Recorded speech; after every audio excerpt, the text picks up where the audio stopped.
Voici votre édition du 6 décembre 2017 de la Revue en 5 minutes.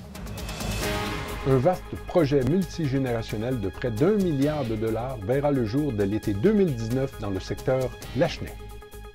À l'approche des fêtes, les policiers seront présents en grand nombre pour contrer la consommation d'alcool et de drogue combinée à la conduite automobile. 2 victimes de crimes sexuels racontent les aléas de leur parcours avec le système judiciaire. Et seulement 43% des demandes d'aide médicale à mourir formulées par les usagers de l'Anaudière entre décembre 2015 et juin 2017 ont été administrées.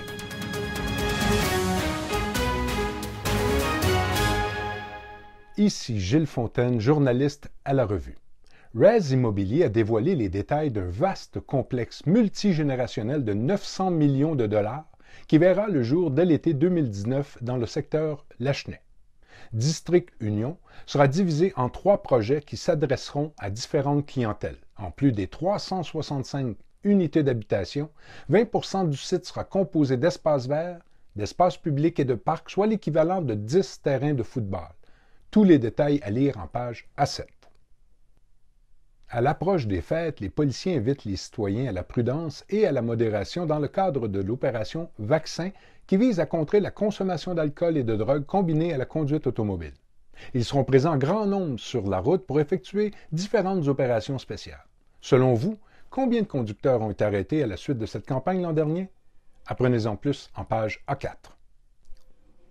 Selon Juristat 2014, on estime que 5% des crimes sexuels sont rapportés à la police, alors que 3 plaintes d'agression sexuelle sur 1000 se soldent par une condamnation. On encourage les victimes à porter plainte, mais est-ce que le système de justice est réellement en mesure de les soutenir? 2 victimes racontent leur parcours et affirment haut et fort que ce n'est pas le cas. Lisez leur histoire en page A3. Entre décembre 2015 et juin 2017, 106 demandes d'aide médicale à mourir ont été formulées par les usagers de l'Anaudière.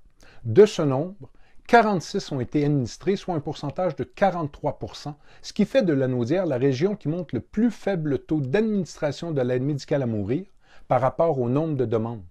Découvrez quelques motifs de refus en page A11. Également dans la revue cette semaine, la direction du CIS de l'Anaudière trace un bilan du chemin parcouru depuis la création des centres intégrés de santé et de services sociaux, à lire en page A12. La ville de Terrebonne souhaite vous entendre dans le cadre des consultations visant à doter le secteur du centre-ville Vieux-Terrebonne d'un programme particulier d'urbanisme. L'entrepreneur Tony Accurso devra subir son procès en lien avec l'opération Gravier menée par l'UPAC en 2012 à Mascouche. Et Marc-Olivier Leblanc a lancé sa campagne L'investiture péquiste dans la nouvelle circonscription Les Plaines. Un texte à lire en page A16. Dans notre rubrique Faits et méfaits, les policiers de Terrebonne ont procédé à l'arrestation d'un homme de 54 ans qui tentait de commettre un vol dans un dépanneur du chemin Saint-Charles le 2 décembre. Le suspect, qui était fortement intoxiqué par l'alcool selon les policiers, s'est présenté au dépanneur Beausoir pour demander le contenu du tiroir-caisse. Plus de détails en page A8. Et un homme de 21 ans qui serait responsable de 2 introductions par réfraction commises plus tôt cette année a été arrêté le 19 octobre. Selon les policiers, le suspect opérait seul et volait principalement des bijoux et des articles électroniques. L'enquête se poursuit pour savoir si le suspect pourrait être lié à d'autres dossiers de nature similaire. La chronique culturelle vous est présentée par la Société de développement culturel de Terrebonne qui vous invite à découvrir à l'année la Maison Belle-Île, l'Île des Moulins et le Théâtre du Vieux-Terrebonne. Voilà presque un an que l'humoriste Phil Roy présente Monsieur, son premier spectacle solo. S'il croyait au départ que ses blagues allaient surtout rejoindre les 18-35 ans, il est ravi de voir que son humour touche aussi les parents de cette génération.